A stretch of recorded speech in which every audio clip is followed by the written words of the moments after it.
Hi friends, అందరికీ నమస్కారం. రామాయణంలోని 3వ భాగమైన అయోధ్యకాండ పార్ట్ 3 గురించి ఈరోజు మనం తెలుసుకుందాం. వీడియోని ఎక్కడా స్కిప్ చేయకుండా చివరి వరకు చూడండి. అలా లోపలికి వచ్చిన రాముడిని చూసిన కౌసల్యాదేవి పరిగెత్తుకుంటూ రాముడి దగ్గరికి వెళ్ళి, నాయనా రామ, నీకు యువరాజ పట్టాభిషేకం జరుగుతున్నందుకు నాకు చాలా సంతోషంగా ఉంది. మన వంశంలో పుట్టిన ఎందరో గొప్ప వాళ్ళలాగా నువ్వు కూడా కీర్తిని సంపాదించు అని ఒక బంగారు ఆసనాన్ని చూపించి రాముడిని కూర్చోమంది. అప్పుడు రాముడు ఆ ఆసనాన్ని ఒక్కసారి ముట్టుకొని కౌసల్యతో, అమ్మా, నేను కూర్చోడానికి సమయం లేదు. నాన్నగారు భరతుడికి పట్టాభిషేకం చేస్తానన్నారు. నన్ను 14 సంవత్సరాలు అరణ్యవాసం చేయమన్నారు. అందుకని నేను దండకారణ్యానికి వెళ్ళిపోతున్నాను. నేను దర్భలతో చేసినటువంటి ఆసనముల మీద కూర్చోవాలి కానీ ఇటువంటి వాటి మీద కాదు. నీ ఆశీర్వాదం తీసుకొని వెళ్దామని వచ్చాను అని రాముడు అన్నాడు. ఈ మాటలు విన్న కౌసల్య నిలువునా కింద పడిపోయింది. తర్వాత ఆమెకి కొంత సపర్యలు చేశాక బాహ్యస్మృతిని పొంది ఇలా అనింది. రామా, నువ్వు చెప్పిన మాటలు విన్నాక నాకు అసలు పిల్లలు పుట్టకుండా ఉంటే బాగుండు అనిపిస్తుంది. పిల్లలు లేకపోతే నన్ను అందరూ గొడ్రాలు అంటారు. అంతకు మించి నాకు వేరే బాధ ఉండదు. కానీ ఇవాళ నేను పొందుతున్న బాధ సామాన్యమైనది కాదు రామా. నీకొక నిజం చెప్తాను. శ్లోకం: నా దృష్టాపూర్వం కళ్యాణం సుఖం వా పతి పౌరుషే అపి పుత్రే విపశ్యేయం ఇది రామ అస్థితం మాయా. నేను దశరథుడికి భార్యగా ఉన్నప్పుడు ఏ మంగళమైన ఆనందాన్ని పొందలేదు. ఎందుకంటే ఆయన కైకేయికి వశుడై ఉన్నాడు. కైకేయ మనసు నొచ్చుకుంటుందని ఒక జ్యేష్ఠ భార్యకి ఇవ్వవలసిన మర్యాద నాకు ఇవ్వకుండా కైకేయి యొక్క దాసీజనంతో సమానంగా చూశాడు. ఇవాళ నీకు యుక్త వయసులో పట్టాభిషేకం జరిగి యువరాజుగా నిలబడితే నిన్ను చూసి, నీ పరిపాలన చూసి కనీసం రాజమాతగా ఆనందం అనుభవించొచ్చు అని అనుకున్నాను. కానీ ఇవాళ నాకు ఆ ఆనందం కూడా లేకుండా పోయింది. ఊసర క్షేత్రంలో విత్తనం వేస్తే అవి మొలకెత్తకుండా ఎలా నిష్ప్రయోజనం అవుతాయో అలా నేను చేసిన వ్రతాలు పూజలు నిష్ప్రయోజనం అయ్యాయని అనుకుంటున్నాను రామా. దైవానుగ్రహం నా మీద లేదు. నువ్వు వెళ్ళిపోతే నన్ను ఇక్కడ చూసుకునే వాళ్ళు ఎవరున్నారు? నువ్వు వెళ్ళిపోయాక నేను ఈ రాజ్యంలో ఎవరిని చూసుకొని బతకాలి? అందుకని నేను మరణిస్తాను అని కౌసల్య అనింది. ఇప్పటిదాకా ఈ మాటలని వింటున్న లక్ష్మణుడు ఆగ్రహంతో, అన్నయ్య, నాన్నగారికి వృద్ధాప్యం వచ్చింది కానీ కామం తీరలేదు. విషయ సుఖాలకి లొంగి కైకేయితో హాయిగా కాలం గడుపుతున్నాడు. ఏ అపరాధం చెయ్యని నిన్ను అడవులకు పంపిస్తున్నారు. నువ్వేమో ధర్మము, పితృవాక్య పరిపాలన అని వెళ్ళిపోతున్నావు. అమ్మ ఇక్కడ ఇంత బాధపడుతుంది. చేతకాని వాడిలా నువ్వు వెళ్ళిపోవడం ఎందుకు? నువ్వు ఒక్కసారి అను. నేను నా అస్త్రశస్త్రాల చేత ఈ ఆయుధాల్లోని ఏనుగుల తొండాలని పర్వతాలని పడేసినట్టు పడేస్తాను. భరతుడి పేరు చెప్పిన వాడిని, భరతుడు రాజుగా కావాలన్న వాళ్ళని ఒక బాణంతో కొన్ని వందల మందిని చంపేస్తాను. ఇంతటి ధర్మాత్ముడైన కొడుకుని అడవులకు పంపిస్తున్న ఆ దశరథుడిని బంధించి కారాగృహంలో తోసేస్తాను. లేకపోతే చంపేస్తాను. నిన్ను రక్షించుకోలేకపోతే నీ పక్కన నేను ఉండి ఎందుకు? కావున నాకు అనుమతి ప్రసాదించు అని అన్నాడు. లక్ష్మణుని మాట విన్న కౌసల్య ఇలా అనింది. రామా, నిన్ను విడిచి నేను ఉండలేను. ఉంటే నీతో పాటే నేను ఉండాలి. లేదా నువ్వు నాతో ఉండాలి. నీతో పాటు నేను అడవులకు వస్తే నువ్వు ఏది తింటావో నాకు అదే పెట్టు. లేదంటే లక్ష్మణుడు చెప్పిన ఆలోచన గురించి ఆలోచించు. తండ్రి మాట బిడ్డ ఎలా వినాలో తల్లి మాట కూడా అలానే వినాలి. తండ్రి అనుమతించాడు కనుక వెళ్ళిపోతానంటున్నావు. కానీ తల్లిగా నేను నీకు అనుమతిని ఇవ్వడం లేదు. ఒకవేళ నువ్వు నా మాట కాదని వెళ్తే నేను విషం తాగి చనిపోతాను. నువ్వు వెళ్ళడానికి వీలు లేదు అని కౌసల్య అనింది. అప్పుడు రాముడు, అమ్మ, నువ్వు చెప్పింది తప్పు అని నేను అనను. కాండవు అని ఒక మహర్షి ఉండేవారు. ఆయన తండ్రి ఒకసారి పిలిచి గోవుని చంపమంటే ఆ మహర్షి గోవుని చంపేశాడు. పరశురాముడిని ఆయన తండ్రి జమదగ్ని పిలిచి, నీ తల్లి అయిన రేణుకా శిరస్సు నరకమన్నాడు. పరశురాముడు ఎందుకు నానా అని అడగకుండా తన తల్లి కుత్తగా కోసేశాడు. అలాగే మన వంశంలో పూర్వీకుడైన సగర చక్రవర్తి తన 60,000 కుమారుల్ని పిలిచి ఈ భూమి మొత్తాన్ని తవ్వమంటే అలా తవ్వడం పాపం కదా అని వాళ్ళు ఆలోచించలేదు. తండ్రి చెప్పాడని తవ్వేశారు. ఒకేసారి తల్లి మాట తండ్రి మాట వినవలసి వస్తే తండ్రి మాటకే గౌరవం ఇవ్వాలి. నేను ఇప్పుడు తల్లి మాట విని ఆగిపోతే పూర్వం మన వంశంలో తండ్రి మాట విన్న వాళ్ళు అవివేకులవుతారు. నేను వారి ప్రవర్తనని అవమానించకూడదు. అందుకని నేను ఇప్పుడు దశరథ మహారాజు మాట విని అడవులకు వెళ్ళిపోతాను అన్నాడు. తర్వాత లక్ష్మణుడితో శ్లోకం తవ లక్ష్మణ జనామి మయి స్నేహమతుత విక్రమం చైవ సత్యం చ తేజస్య సుధరాసుధం మమ మతుర్మహద్దుః కామతులం శుభలక్ష్మణ అభిప్రాయం అవిజ్ఞాయ సత్యస్య శ్యామస్య. లక్ష్మణ, నువ్వు ఎంతటి పరాక్రమవంతుడివో నాకు తెలుసు. కానీ నువ్వు అన్నటువంటి మాటల వలన అమ్మ దగ్గర అనుమతి తీసుకొని అరణ్యవాసానికి వెళ్దామని వచ్చిన నాకు ఎంత ఇబ్బందిగా ఉన్నాయో చూశావా? సత్యమేదో శాంతికి స్థానమేదో తెలుసుకోవడంలో అమ్మ తత్తరపడుతుంది. శ్లోకం ధర్మః హి పరమః శ్లోకే ధర్మే సత్యం ప్రతిష్ఠితం ధర్మ సంశ్రితం ఏతచ్చ పితుర్వచనం ఉత్తమం. ధర్మం నందు సత్యం ప్రతిష్టమై ఉంటుంది. అందుకని ధర్మాన్ని విడిచిపెడితే సత్యధర్మములు రెండింటినీ విడిచిపెట్టినట్టు అవుతుంది. ఒక ధర్మాన్నో ఒక సత్యాన్నో పట్టుకోకూడదు. సత్యంతో కూడిన ధర్మాన్ని పట్టుకోవాలి. శ్లోకం త్వయా మయా చ వైద్యేహ లక్ష్మణేన సుమిత్రాయ పితుర్నయోగే సత్యావ్యవేశే ధర్మః సనానః. అమ్మ, నీకొక ధర్మాన్ని చెప్తాను. నాన్నగారు నిన్ను, సుమిత్రని, నన్ను, లక్ష్మణుడిని, సీతని శాపించచ్చు. మనమందరం దశరథుడు ఎలా చెప్తే అలా ప్రవర్తించాలి. తండ్రి మాత్రమే కుటుంబానికి యజమాని. ఇది సనాతనమైన ధర్మము. శ్లోకం ధర్మార్థకామః ఖలు తాత లోకే సమీక్షత ధర్మఫలోదాయేషు తే తత్ర సర్వ సూర్యసంసాయం మే భరేవ వశ్యాభిమాత సుపత్ర. లక్ష్మణ, ధర్మం అర్థం కామము అని 3 పురుషార్థాలు ఉంటాయి. ఇందులో నువ్వు ధర్మం ఒక్కదాన్ని పట్టుకుంటే అది అర్థకామాలని తీసుకొచ్చేస్తుంది. ధర్మాన్ని వదిలి పట్టుకున్న అర్థం లోకద్వేషాన్ని తీసుకొస్తుంది. ధర్మాన్ని వదిలి పట్టుకున్న కామం అని పతనాన్ని తీసుకొస్తుంది. ధర్మం భార్య వంటిది. అందుకే మనం భార్యని కామపత్నిగా చూడము, ధర్మపత్ని అని అంటాము. ధర్మబద్ధమైన పత్ని వల్ల కలిగిన కామము వలన అర్థం శాస్త్రం ప్రకారం అర్థం ఉంటే ధనము కాదు, ధనాన్ని కర్మఫలం అంటారు. అర్థం ఉంటే కొడుకు అని లభిస్తుంది. లక్ష్మణ, నువ్వు దశరథుడిని ఖైదు చేసి రాజ్యాన్ని తీసుకోమన్నావు. అది ధర్మబద్ధం కాని రాజ్యం. అందుకని ఆ రాజ్యం నాకు అక్కర్లేదు. తండ్రి చెప్పిన మాట పాటించడం కొడుకుకి ధర్మం. అందుకని నేను అరణ్యానికి వెళ్ళడానికే నిశ్చయమయ్యాను. అలాగే నువ్వు నాకు పట్టాభిషేకం జరుగుతుందని సంతోషంగా తెచ్చినటువంటి ఈ సంబరములన్నిటినీ ఇక్కడ నుంచి తీసేయి. నేను అరణ్యాలకి తొందరగా వెళ్ళిపోవాలి. లేకపోతే అమ్మ బాధపడుతుంది. అమ్మ మనసులో అనుమానం, అదే దుఃఖం ఎప్పటికీ రాకూడదు. అందుకని తొందరగా ఈ సంబరములన్నిటినీ తీసేయి. అమ్మ నన్ను భరతుడిని ఎన్నడూ వేరుగా చూడలేదు. మరి ఇంతగా నన్ను ప్రేమించిన అమ్మ రాత్రి నన్ను పిలిచి పట్టాభిషేకం చేస్తాను అన్న నాన్నగారు ఇవాళ తెల్లవారేసరికి నన్ను 14 సంవత్సరాల అరణ్యవాసం చేయమన్నారు అంటే ఒకటి గుర్తుపెట్టుకో లక్ష్మణ.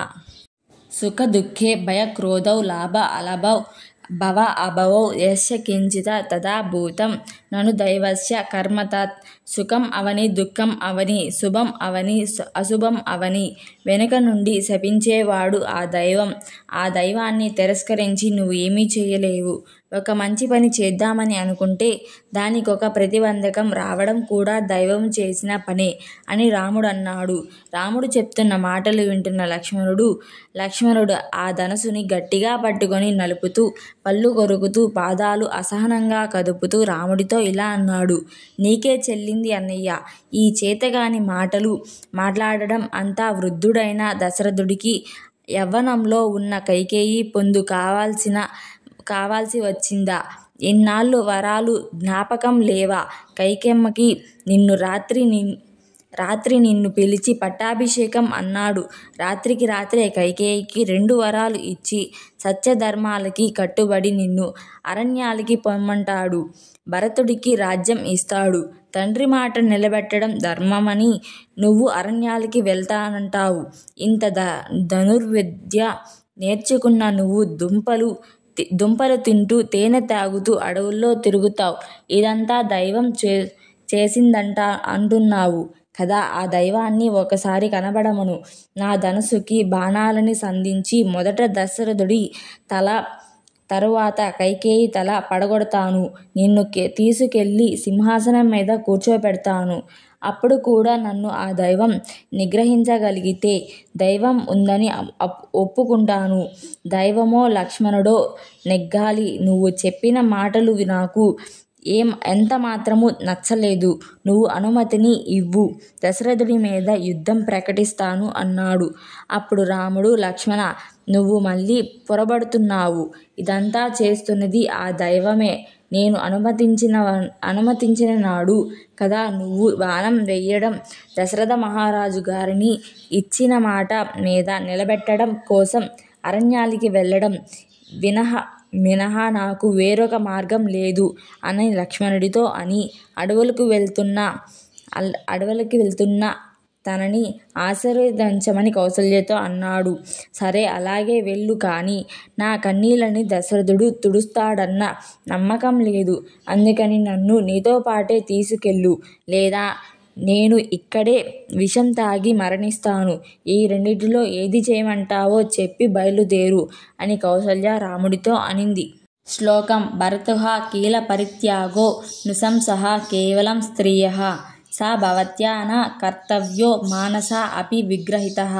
అప్పుడు రాముడు, ఏ స్త్రీ భర్తని విడిచిపెట్టి తాను ఒక్కతై భర్త కన్నా వేరుగా దూరంగా ఉంటానని మానసికంగా అయినా ఊహ చేస్తుందో అటువంటి స్త్రీ నృశంసః. ఆమెని చూడగానే ఛీ అనవలసిన స్త్రీ. భర్తని వదిలేసి కొడుకుతో వస్తానని దశరథ మహారాజుకి పెద్ద భార్యవైన నువ్వు ఒక్కనాటికి అనకూడదు. దశరథ మహారాజు ఎంతకాలం ఉంటాడో నువ్వు అంతకాలం ఆయనకి శుశ్రూష చేయవలసి ఉంటుంది. శ్లోకం భర్తరం న అనువర్తై సా చ పాపగతిర్భవేత. భరతుః శుశ్రూషయా నారీ లభతే స్వర్గం తమం అపి యా నిర్మానస్కార నిపృత దైవపూజానాత్. ఎన్ని నోములు వ్రతాలు పూజలు చేసినా తన భర్త మనసు గుర్తెరిగి భర్తకి ఆనందం కలిగేటట్టు ప్రవర్తించడం చేతకానటువంటి స్త్రీ చిట్ట చివర పొందేది నరకమే. అలాగే జీవించి ఉండగా ఎన్నడూ ఒక దేవతకి నమస్కారం చేయకపోయినా, పూజలు నోములు వ్రతాలు చేయకపోయినా కానీ భర్తని అనువర్తించి భర్త యందు ప్రేమతో ప్రవర్తించినటువంటి స్త్రీ చిట్ట చివర స్వర్గాన్నే పొందుతుంది. అందుకని అమ్మా నువ్వు అలా మాట్లాడకూడదు. నేను అలాంటి మాటలు వినకూడదు. నేను అరణ్యవాసానికి వెళ్తే నన్ను రక్షించేది చల్లని నీ ఆశీర్వాదమే అమ్మా అని కౌసల్య పాదాలకి నమస్కారం చేశాడు. అప్పుడు కౌసల్య తెల్లటి ఆవాలు పెరుగు తెల్లటి పూలతో ఉన్న దండలు తెప్పించి వేదం బాగా చదువుకుంటున్నటువంటి ఆచార్యుడిని పిలిచి హోమం చేయించి ఆ అక్షతలని రాముడి శిరస్సు మీద ఉంచి, నాయనా, నిన్ను సూర్యుడు, చంద్రుడు, అశ్వని దేవతలు, భూమి, ఆకాశం, నీరు, అగ్ని, వాయువు, దిక్కులు, గృహదేవతలు, రాక్షసులు, విపక్రియులు, చెట్లు, నదులు, ఋతువులు, నక్షత్రములు అన్నీ నిన్ను రక్షించాలి. ఆ వృత్తాసురుడిని చంపినప్పుడు దేవేంద్రుడికి ఎటువంటి మంగళం జరిగిందో నీకు అటువంటి మంగళం జరుగుగాక.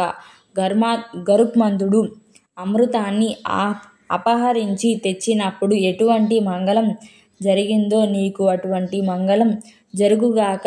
క్షీరసాగర మదనంలో రాక్షసులని సంహరించిన ఇంద్రుడికి అతిథి నుంచి ఎటువంటి మంగళం లభించిందో నీకు అటువంటి మంగళం కలుగుగాక.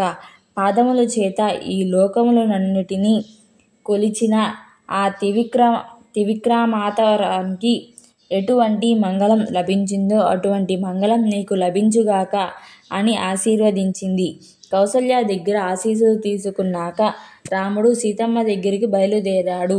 తన తల్లి దగ్గర ఎంత గంభీరంగా ఉన్న సీతమ్మ దగ్గరికి వచ్చేసరికి రాముడు ముఖం వివర్ణం అయిపోయింది. సీతమ్మ రాముడికి ఎదురుగా వచ్చి, ఎప్పుడు కాంతితో మెరిసిపోయే మీ ముఖం ఏదో ఒక నల్లటి రంగుతో కూడి ఉంది. ఏదో తప్పు చేసిన వారిలా మీ కనురెప్పలు కిందికి వంగి ఉన్నాయి. 100 ఉచ్చుల కలిగిన తెల్లటి గొడుగుని మీకు పట్టాలి కదా. మీకు ఎదురుగా భద్రగజం నడవాలి కదా. మీ వెనకాల చతురంగ బలాలు నడిచి రావాలి కదా. ఇవన్నీ ఎందుకు జరగలేదు అని రాముడిని అడిగింది. అప్పుడు రాముడు తలదించుకొని, సీత, మా తండ్రి గారిని కైకేయి రాత్రి 2 వరాలు అడిగింది. 14 సంవత్సరాలు నన్ను అరణ్యవాసం చేయమని అడిగింది. సత్యమునకు ధర్మమునకు బద్ధుడైన నా తండ్రి నన్ను అరణ్యవాసం చేయమని శాసించారు. అందుకని నేను అరణ్యవాసానికి వెళ్ళిపోతున్నాను. అలాగే భరతుడికి పట్టాభిషేకం చేయమని అడిగింది. భరతుడికి పట్టాభిషేకం చేశాక భరతుడు ఈ రాజ్యాన్ని రాజు అవుతాడు. నేను వదినని అవుతాను కదా అని గబుక్కున చొరవగా మాట్లాడతామేమో. ఇప్పుడు నువ్వు భరతుడి చేత రక్షింపబడుతున్న స్త్రీవి. అందుకని అంత చొరవగా మాట్లాడమాకు. ఆయనని ప్రభువుగా గౌరవించడం నేర్చుకో. నా తల్లి అయిన కౌసల్యకి సపర్య చెయ్యి. కౌసల్య, సుమిత్ర, కైకేయి మరియు దశరథుడి ఇతర భార్యలని సేవించు. నేను వెళ్ళిపోయాక అమ్మ అన్నం తినకుండా ఏడుస్తూ ఉంటుంది. కావున మా అమ్మ కన్నీరు తుడిచి మంచి మాటలు చెప్పి ఆమెని సేవించు అని అన్నాడు. అప్పుడు సీతమ్మ, మీరు చెప్పినవన్నీ నాకు బాగానే వినబడ్డాయి. కానీ ఒక మాట అర్థం కాలేదు. నువ్వు ఉండు, నేను వెళ్తాను అన్నట్టు మాట్లాడుతున్నారేంటి? మనం వెళ్తాము అని అనాలి కదా. మీరు మీ నాన్నగారిని ధర్మమందు నిలబెట్టడానికి వెళ్తాను అంటున్నారు కదా. నాకు కూడా ఒక ధర్మం తెలుసు, చెప్తాను వినండి. ఒకే ఇంట్లో తల్లి, తండ్రి, కొడుకులు, కూతుర్లు, కోడళ్ళు, అల్లుళ్ళు ఉంటారు. ఇంటి యజమాని తీసుకొచ్చిన భాగ్యాన్ని మిగిలిన వారందరూ పంచుకుంటారు. కానీ భర్తతో సుఖం కానీ కష్టం కానీ పంచుకోవడానికి అన్ని కాలములందు భర్త కన్నా వేరుగా చూడబడలేని రీతిలో ఉన్నది భార్య ఒక్కతే. అందుకని నేను కూడా మీతో పాటు అరణ్యాలకి వచ్చేస్తాను. శ్లోకం. నా పిత నా ఆత్మజో నా ఆత్మా నా మాత నా సఖీ జనః ఇహ ప్రత్యేచ నారిణం పతిర్ ఏకో గతిః సదా. తల్లి కానీ, తండ్రి కానీ, అన్నదమ్ములు కానీ, అక్క చెల్లెళ్ళు కానీ, కడుపున పుట్టిన బిడ్డలు కానీ, రాజ్యం కానీ, సంపద కానీ ఇవి ఏవీ స్త్రీకి గతి కావు. సుఖమైన కష్టమైన స్త్రీ పొందవలసిన గమ్య స్థానము భర్త. నీతో పాటు వచ్చేసిన తరువాత అక్కడ హంసలు మొదలైన పక్షులు స్నానం చేస్తూ ఆడుకునేటటువంటి సరోవరాలలో స్నానం చేస్తూ నీతో పాటు క్రీడించడంలో ఇష్టాన్ని పొందుతాను. నీతో కలిసి నడుస్తూ నీ పక్కన కూర్చున్నప్పుడు పొందే సుఖం ముందు 3 లోకాలని తీసుకొచ్చి నాకు ధారపోసిన నీ పక్కన కూర్చున్న సుఖం రాదు. అందుకని నేను నీతోనే వస్తాను అని సీతమ్మ అనింది. అప్పుడు రాముడు, సీత, నీకు తెలియదు, నా వెంట వస్తానంటున్నావు. నేను వెళ్తున్నది అరణ్యాలకి. అరణ్యంలో నదులు స్నానం చేద్దామని లోపలికి వెళ్తే ముసళ్ళు పట్టుకుంటాయి. రాత్రిపూట దోమలు కుడతాయి. చీమలు పాములు ఉంటాయి. రాలిపోయిన ఆకుల మీద పడుకోవాలి. క్రూర మృగాలు సంచరిస్తూ ఉంటాయి. ఒక్కొక్కసారి మహానుభావులు వస్తారు. అప్పుడు వాళ్ళకి అరణ్యంలో ఉన్న సావరాలన్నీ చేయవలసి ఉంటుంది. కొన్నిసార్లు ఆహారం దొరకదు. అలా ఆహారం లేకుండానే తిరగవలసి ఉంటుంది. నీళ్లు దొరకకపోతే అలా దాహంతోనే తిరగాలి. అడవుల్లో ముళ్ళు గుచ్చుకుంటాయి. ఇన్ని కష్టాలు పడుతూ అరణ్యవాసం చెయ్యాలి. అందుకు తగిన జీవితం నీది కాదు. అందుకని నువ్వు ఇక్కడే ఉండు. నేను 14 సంవత్సరాలు అరణ్యవాసం చేసి తిరిగొస్తాను అన్నాడు. శ్లోకం: ఏ త్వయా కీర్తిత దోషా వనే వాస్తవ్యతం ప్రతి గుణాన్ ఇతి ఎవ తాన్ విద్ధి తవ స్నేహపూరః కృతాన్. అప్పుడు సీతమ్మ, నువ్వు చెప్పినవన్నీ నిజమే అయ్యుండొచ్చు కానీ రామా, నువ్వు పక్కన కూర్చొని సీత అని ప్రీతిగా మాట్లాడితే ఇవన్నీ నాకు సుఖాలు అవుతాయి. అదే నువ్వు పెడముఖంతో ఉంటే మాత్రం నేను ఎన్ని భోగభాగ్యాలు మధ్య ఉన్నా అవన్నీ నాకు విషం అవుతాయి. నాకు కూడా మా తండ్రిగారు వివాహ సమయంలో ఒక ధర్మం చెప్పారు. నేను నీ వెంట నీడలా వస్తానని. నువ్వు పెద్దల మాటలకు కట్టుబడి అడవులకు వెళ్తున్నావు. మరి నేను పెద్దల మాటలకు కట్టుబడి నీ వెంట అడవులకు రావాలి కదా. చిన్నప్పుడు నా జాతకాన్ని చూసిన జ్యోతిష్యులు నేను కొంతకాలం వనవాసం చేశానని చెప్పారు. అంతఃపురంలో ఉండు. ఇక్కడ నిన్ను అందరూ రక్షిస్తారు. అడవులకు వస్తే పులులు సింహాలు ఉంటాయి అంటావు. నువ్వు నన్ను రక్షించలేవా? అసలు నిన్ను చూస్తే అవన్నీ పారిపోవా? అలాంటిది నువ్వు ఇవాళ ఇలా చేతకాని వాడిలా మాట్లాడుతున్నావు. నిన్ను చూస్తుంటే నాకేమనిపిస్తుందంటే నువ్వు పురుష రూపంలో ఉన్న స్త్రీవని తెలియక నన్ను మా నాన్న నీకిచ్చి కన్యాదానం చేశాడు. నీతో పాటు ఇంత తేనె తాగినా, ఒక పండు తిన్నా నా కడుపు నిండిపోతుంది రామా. ఒకవేళ ఆ రోజు ఏమీ దొరకపోతే నీతో మాట్లాడుతూ ఉండడం వల్ల నేను ఆ కష్టం మర్చిపోతాను. నేను ముందు నడిచి దర్భలను తొక్కుకుంటూ వెళ్తాను కాబట్టి అవి మెత్తగా అవుతాయి. అప్పుడు నువ్వు నా వెనకాల హాయిగా రా. నేను నిన్ను ఎన్నడూ కష్టపెట్టను. నన్ను నమ్మితే నీతో పాటు తీసుకెళ్ళు. లేకపోతే నా ప్రాణాలు విడిచిపెట్టడానికి అనుమతినివ్వు అని రాముడిని గట్టిగా కౌగిలించుకొని ఆయన గుండెల మీద పడి వెక్కి ఏడ్చింది. అప్పుడు రాముడు, సీత, నిన్ను విడిచి నేను ఉండగలనా? 14 సంవత్సరాలు నీకు దూరంగా నేను ఉండలేను. కానీ భర్త ఎన్నడూ అది కష్టమని తెలిసి భార్యని నాతో రా అని శాసించకూడదు. ఇంత కష్టానికి వెళ్దాము అని నేను అనకూడదు. ప్రయత్నపూర్వకంగా భర్త భార్యని కష్టపెట్టకూడదు. భార్య ఉండలేక తనని అనుసరించి వస్తే తీసుకెళ్ళాలి. ఆ అభిప్రాయం నీ నోటి వెంట వచ్చాక నిన్ను తీసుకెళ్ళడం నా ధర్మం. అందుకని వద్దు అన్నాను.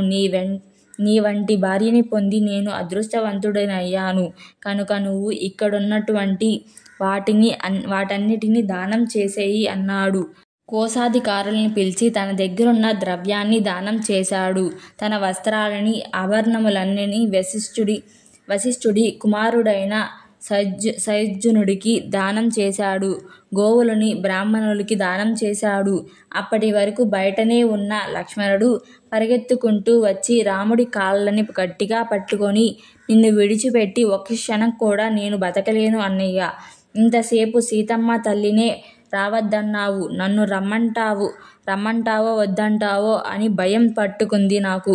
నువ్వు గాని నిన్ను తీసుకెళ్తే మీ ఇద్దరూ హాయిగా సరోవరాల్లో పర్వతాల మీద సంతోషంగా తిరుగుతుంటే నేను మీకోసం పర్ణశాల నిర్మిస్తాను. ఆహారం తీసుకొస్తాను.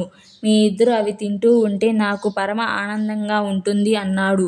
అప్పుడు రాముడు, నిన్ను కూడా తీసుకెళ్తే కౌసల్యకి సుమిత్రని కైకేయిని ఎవరు చూసుకుంటారు, అందుకని నువ్వు ఇక్కడే ఉండు అన్నాడు. నేను కౌసల్యని సుమిత్రని చూడడమేమిటి అన్నయ్య, కౌసల్యకి 1000 గ్రామాలు ఉన్నాయి. నాలాంటి వాళ్ళని లక్ష మందిని ఆవిడ పోషించగలదు.